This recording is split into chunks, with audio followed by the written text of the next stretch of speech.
లక్ష్మణ్ ప్రధానంగా మనం చూసుకుంటే నిన్న జనసేన అధినేత పవన్ కళ్యాణ్ స్పీచ్ మనం చూస్తాం. ఒక్క నిమిషం రామ్ కుమార్ గారు. జనసేన అధినేత పవన్ కళ్యాణ్ స్పీచ్ చూసాం సభావేదికగా. అలాగే టీడీపీ అధినేత చంద్రబాబు స్పీచ్ చూసాం.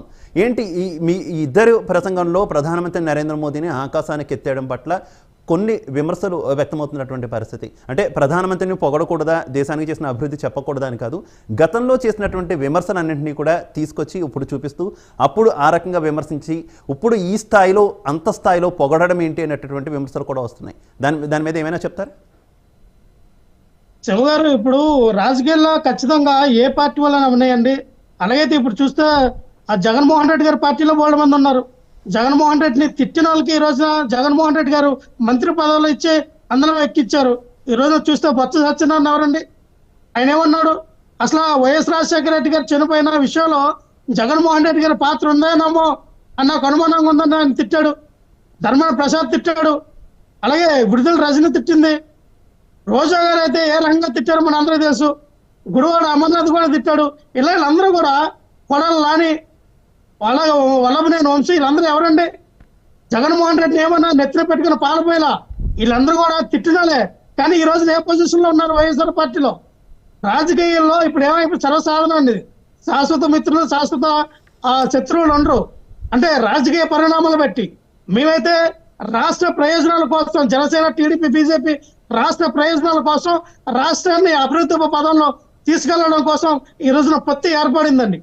అంటే జగన్మోహన్ రెడ్డి గారు ఏమైనా ఉండొచ్చు. అంటే మేమేమైనా ప్రధానమంత్రిని పొగిడితే వీళ్ళకి వచ్చిందని తప్పి ప్రధానమంత్రిని పొగడకూడదా?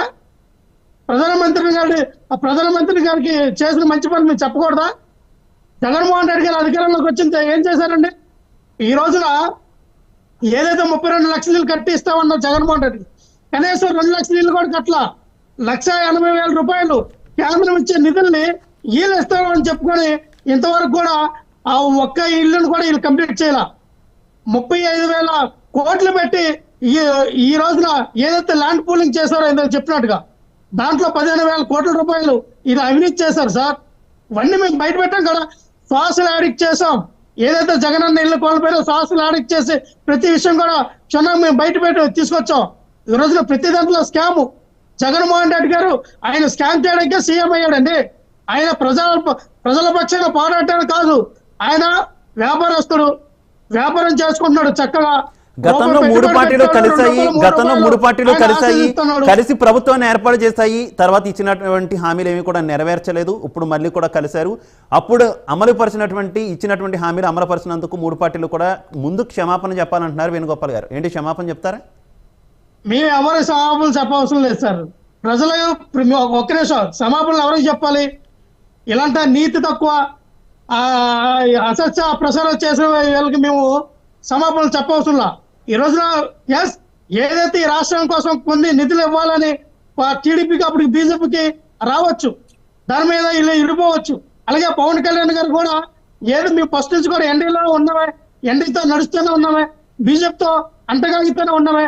మేము కూడా పవన్ కళ్యాణ్ గారు ఈ రోజున విశాఖపట్నంలో ఏదైతే మరి విశాఖ ఉక్కు ఉందో దాన్ని కూడా ప్రైవేటీకరణ చేయకూడదు, చెయ్యొద్దు అని చెప్పి ధైర్యంగా మాట్లాడిన వ్యక్తి పవన్ కళ్యాణ్ గారు. జగన్మోహన్ రెడ్డి గారు ఎందుకంటే మాట్లాడలా?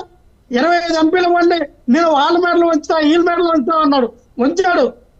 మోడీ గారి దగ్గరికి వెళ్ళి మెడలు వంచి వాళ్ళ మీద ఉన్న కేసులను కూడా ఎగ్గొట్టుకొని ఇంకా మాట్లాడాడు ఆయన. ఈ రోజున మోడీ గారు ఏమో వీళ్ళకి ఇదైపోయారా? రాష్ట్ర ప్రజలు గమనిస్తున్నారు శివ గారు. మనం నోటికి వచ్చినట్టు మాట్లాడితే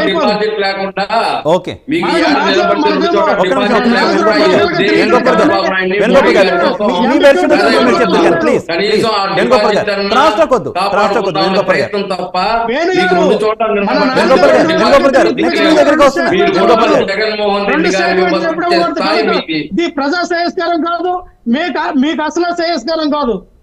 అవును లక్ష్మణ్, జగన్మోహన్ రెడ్డి గారు 2 చోట్ల నిలబడ్డారు. నా కార్యకర్తలు, నా అభిమానులు నాకు ఓట్లు వేయడం లేదు, జగన్మోహన్ రెడ్డి గారి ఓట్లు వేస్తున్నారు. కాబట్టి నేను చంద్రబాబు కలిసి ప్రయాణం చేయాల్సిందే, ఆయనకు మద్దతు ఇవ్వాల్సిందే.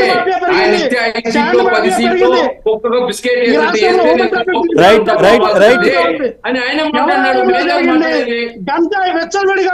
సాగు చేస్తా ఉన్నారు, అమ్ముతా ఉన్నారు. విదేశాల నుంచి డ్రగ్స్ తెప్పించుకుంటా ఉన్నారు. మన రాష్ట్రంలో ఆశపడి తోపుకుంటా పోతాను. వ్యక్తిగత విమర్శలు కాదు, వ్యక్తిగత విమర్శలు కాదు. వేణుగోపాల్ గారు నేను అడుగుతున్న ప్రశ్న, వేణుగోపాల్ గారు నేను అడుగుతున్న ప్రశ్న, వ్యక్తిగత విమర్శలు ప్లీజ్ ప్లీజ్ ప్లీజ్ మీరు చేసిన అవినీతి మనం సబ్జెక్ట్ మీద వెళ్దాం, మనం సబ్జెక్ట్ మీద వెళ్దాం. రైట్ లక్ష్మణరావు గారు, రైట్ లక్ష్మణరావు గారు, వేణుగోపాల్ గారు మీరు ఇందాక ప్రస్తావించారు సభా వేదిక మీద, అంటే ప్రజాగణం సభ మీద పవన్ కళ్యాణ్ చేసినటువంటి ప్రసంగాన్ని ప్రస్తావించారు. అందులోనే ఆయన చేసినటువంటి ఒక విమర్శను ఇప్పుడు నేను ప్రశ్నగా అడుగుతున్నాను. మొత్తం ప్రధానమంత్రి నరేంద్ర మోదీ నేతృత్వంలో దేశమంతా కూడా డిజిటల్ భారత్కి వెళ్తుంది. కాకపోతే ఇక్కడ మద్యం అమ్ముతూ ఒక సారా వ్యాపారిగా మారారు. అది కూడా ఎందుకంటే ప్రతి చోట కూడా క్యాష్ తీసుకుంటూ క్యాష్లెస్ ట్రాన్సాక్షన్స్ పెట్టకుండా ఈ రకంగా సారా వ్యాపారిగా జగన్ మారాడు. ఈయన ముఖ్యమంత్రి కాదు, సారా వ్యాపారి అంటూ కూడా ఆయన విమర్శించారు. ఎన్నికల నోటిఫికేషన్ కూడా వచ్చేసింది. ఎన్నికలకు వెళ్లే ముందు ఖచ్చితంగా కూడా తాము మద్యపాన నిషేధం చేస్తామంటూ కూడా గతంలో వైఎస్ జగన్మోహన్ రెడ్డి గారు ఇచ్చినటువంటి హామీ, ఇప్పుడు ఆ హామీ ఏమైంది? ఎందుకు క్యాష్లెస్ ట్రాన్సాక్షన్స్ అనేది మద్యం దుకాణాల్లో పెట్టలేదు? ఈ రెండింటికి మీ సమాధానం? ఖచ్చితంగా చెప్తాను శివ గారు. అదే విధంగా వీళ్ళు కూడా చెప్పాలి. పవన్ కళ్యాణ్ కు 10 సీట్లో 20 సీట్లో వేస్తే నేను తోపుకుంటా పోవాలా అని చంద్రబాబు నాయుడు ప్రశ్నించాడు కదా.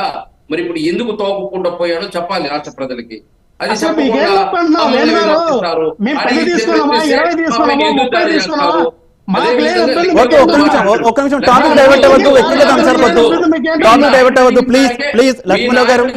నాయుడు అడిగిన దాన్ని మేము అడుగుతున్నాం. మీ నాయకుడు చంద్రబాబు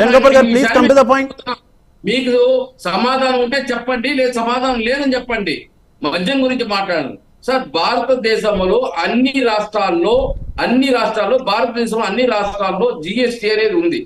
కానీ ఒక రిజిస్టర్ ఆఫీస్ కి ఒక పెట్రోల్ వ్యవస్థకి కానీ ఒక లిక్కర్ వ్యవస్థకి కానీ వ్యాట్ అనేది నిర్ణయించారు. జిఎస్టీ లేదు. ఒక రిజిస్టర్ ఆఫీస్కి కానీ ఒక పెట్రోల్ వ్యవస్థకి కానీ ఒక లిక్కర్కి కానీ వ్యాట్ ట్యాక్స్ వేస్తున్నారు కానీ దానిపైన జిఎస్టీ వేయడం లేదు. ఈ రోజు పెట్రోల్ బంక్ లో డబ్బు ఇచ్చినా తీసుకుంటారు, నువ్వు ఫోన్ పే చేసినా తీసుకుంటారు.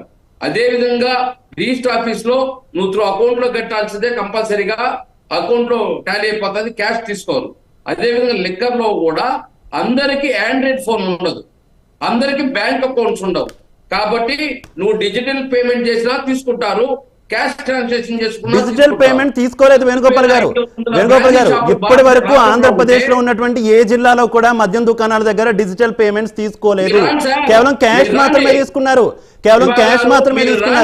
దయచేసి తీసుకున్నారు, డిజిటల్ పేమెంట్ తీసుకున్నారు మాత్రమే చెప్పద్దు. ఒక కార్డు ట్రాన్సాక్షన్, ఒక ఫోన్ పేనో, ఒక గూగుల్ పేనో, ఒక పేటిఎం ఆంధ్రప్రదేశ్ లో ఎక్కడా తీసుకోలేదు. గూగుల్ పేనో, ఫోన్ పేనో ట్రాన్సాక్షన్ ఎక్కడా తీసుకోలేదు. Only cash. పెట్రోల్ బంక్ నడుపుతున్నది ఎవరు? Only cash.